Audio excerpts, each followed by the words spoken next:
What if I told you the world's first computer sank in a storm more than 2,000 years ago?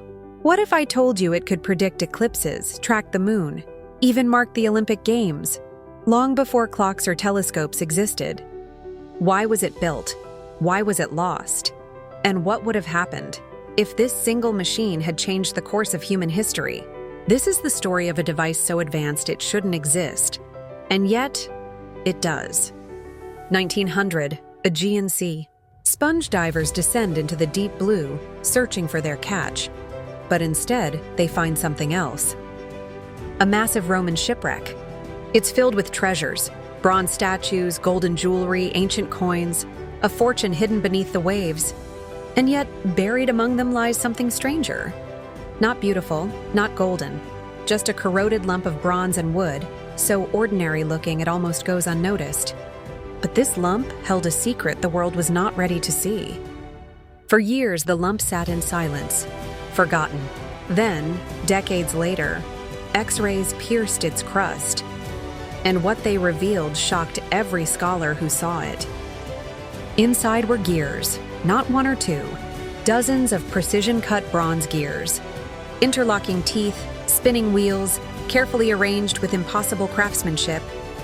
It was as if someone had opened an ancient tomb and discovered a modern engine inside. But what could such a machine do? When reconstructed, the truth began to emerge.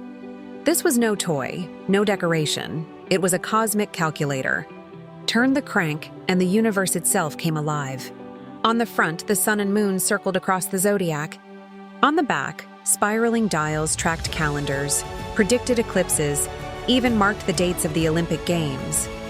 And most astonishing of all, the moon's motion itself changed speed, sometimes faster, sometimes slower, just like in the real night sky. A tiny pin sliding in a slot of bronze, creating the heartbeat of the heavens. This wasn't just a clock, it was a computer of the cosmos. And yet, here's the mystery. If this existed, where are the others? Why did the world not keep building them? The answer is chilling.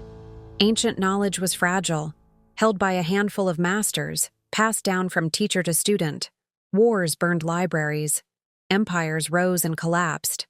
And when the last craftsman who knew these secrets was gone, the knowledge died with him. Like a match flaring in the dark, brilliant for a moment and then gone. For over 1,000 years, no machine would match it. But why was this masterpiece at the bottom of the sea?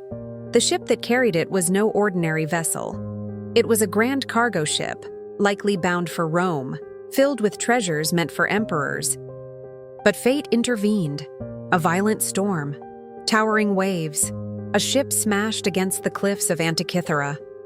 In that moment, not just a cargo, but a future, sank beneath the waves. One storm erased an entire chapter of human progress. And here's where history taunts us. What if that storm never came? What if this machine had reached Rome?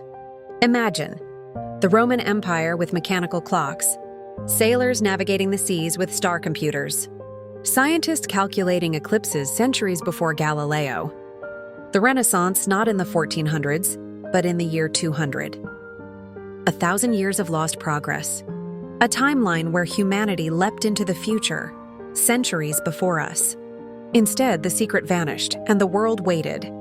For centuries, the machine lay silent in the sea, until at last, modern scientists lifted the veil. With CT scans, lasers, and patient hands, they uncovered the impossible truth.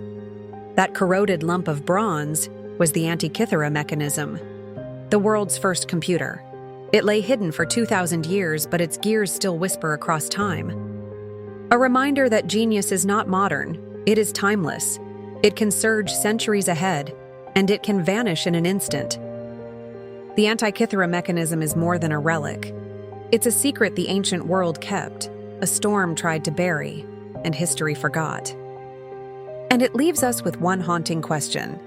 What could humanity have become if we had never lost the world's first computer?